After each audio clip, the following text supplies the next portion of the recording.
folks, I'm Kat of Cat Star Music, and recital time is almost upon us. Right now today it is July 11th, and our studio recital is coming up September 18th. That's a Monday at 6:30 in the evening at the Cookeville Performing Arts Center. And so now is the time that as teachers, we're going to be starting to get our students prepared for the recital. The yearly recital is sort of a mixed bag. A lot of students really like it, and it also makes a lot of students very nervous. And so starting preparation for it now kind of helps to set everybody's nerves a little bit at ease. So I've got a lot of tips here for our teachers and ways that we can start working with our students. The very first thing is to help them choose a piece. You want one that showcases their abilities, is challenging enough to interest them, not so challenging that they'll bomb. And you do get extra points for letting them have a say in what they perform.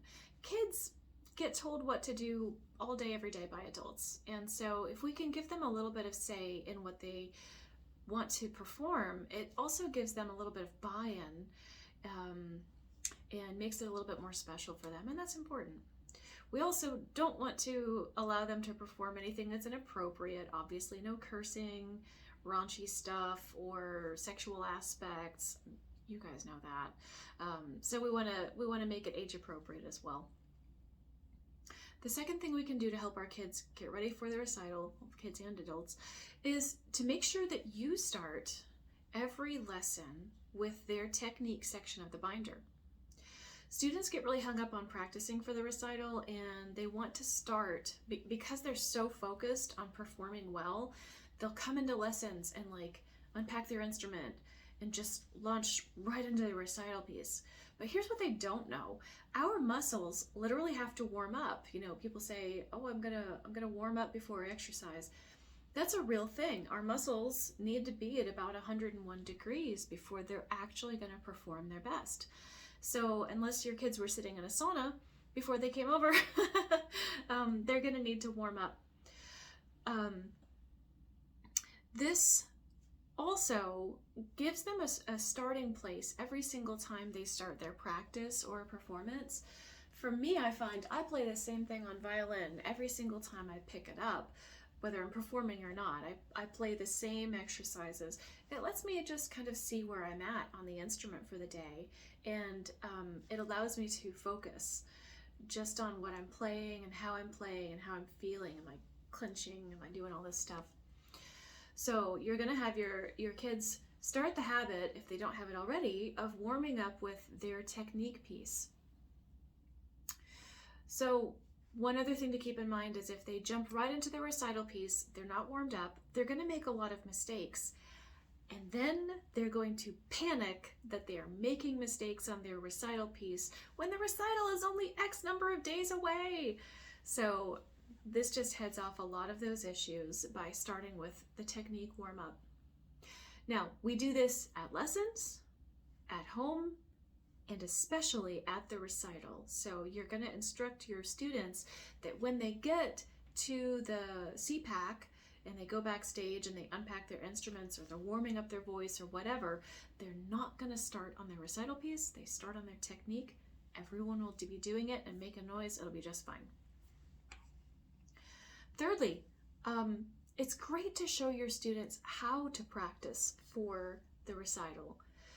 As you're going through their piece, circle the parts that they struggle with and write 5XP above it, because what you want them to get in the habit of doing is taking all of those circled sections that are trouble spots and playing them 5 times perfect before they go through their piece. So what that does is it allows them to focus on just one little troublesome area, and they get it under their fingers or into their voice or their head or whatever. And then when they go through it as they're playing the piece later, they're like, oh yeah, I've already done this. And so they're successful. That way we're creating in their brain this muscle memory of the correct way of playing the piece, and they're not messing it up and then remembering that later too, okay? We just want them to do it the correct way. teach them that if they make a mistake, that they're naturally going to want to speed up. We all do it. It's fight or flight. We get nervous. We want to speed up. We clench. We go faster. But when they make a mistake in music, they need to sort of rewire that desire and use that as a cue that they need to slow down and really understand what they're doing. Number 4, we're going to talk to our students about stage fright. I think that a lot of people think that they are the only ones who get nervous. That's just not true. We know it's not true. We're musicians. We get nervous all the time when we play. So tell them it's really normal. Talk to them about fight or flight.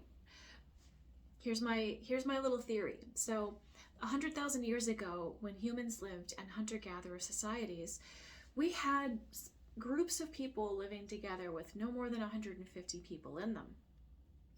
Now, in such tight-knit social structures, and with such harsh conditions back then, no homes, right? Not much shelter from the elements or from big animals.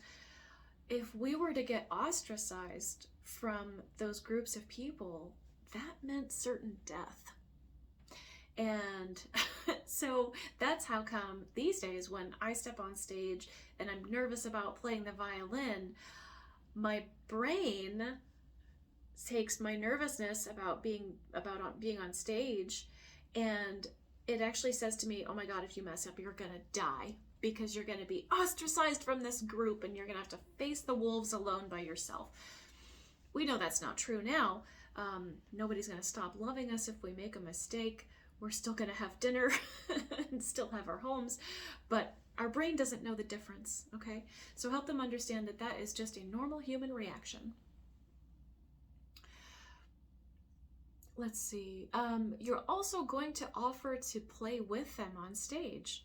If you want to offer me up, I'm happy to play accompaniment with them. Basically, we just want them to feel supported, right? We don't leave students alone on stage unless they really want to and you feel like they're very capable of it. So pretty much we stay up there the whole time. Either you'll play with them, or you'll ask me to back them up on guitar, and we'll just all be there supporting each other, okay? Let's see. You're gonna, as part of talking to your students about stage fright, you're gonna teach them how to combat the effects of stage fright. So some ways that we can combat our nerves are deep breathing. When we get really nervous, we take shallow chest breaths, but if we breathe from the belly and breathe really deeply, that actually stimulates the vagus nerve, which goes all the way from our brainstem down into, what's this band of muscles that makes us breathe? Our diaphragms. Yeah, it's attached. It goes right down into the diaphragm. And so when we take very slow breaths, we're telling our vagus nerve and our brain, everything's fine. No wolves. You can also teach them to intentionally unclench their muscles. This is a really common fight or flight reaction. Teach them to notice if their shoulders are trying to climb into their ears, and help them to release those muscles. A lot of other ways that people hold tension is they'll curl their toes really tight, they'll hold their breath, they might lock their knees or their joints. We don't want any locked joints. We want to keep them all nice and supple. So help them to just pay attention to those stress responses in the body and learn how to breathe through them and work through them. That's going to be so helpful, not just in music, right? Okay, and then finally, focus on the community building aspect that recitals are. They're so cool. These people have worked so hard on their music, and they get to show off what they've learned to their friends and their family and to their peers. All of our students are rooting for each other. They get so inspired when they see people older than them, or even people younger than them perform. It's really inspiring to see what we do when we focus our time and effort on learning music. You might even consider working up a piece to perform at the recital also. Wouldn't hurt to let all the parents see how awesome you are on your various instruments. Last but not least, be sure to tell your people that there will be donuts at the recital, because they can really focus on that. And they really do. They're nervous, but they know that afterwards they're going to get to have donuts and hang out and take pictures with us. And I already can't wait. It's going to be so much fun. I love our recitals, and the smiles on everybody's faces when they have made it through. They've survived, and they even did really well. So I hope this is helpful, and let me know if you have any other questions.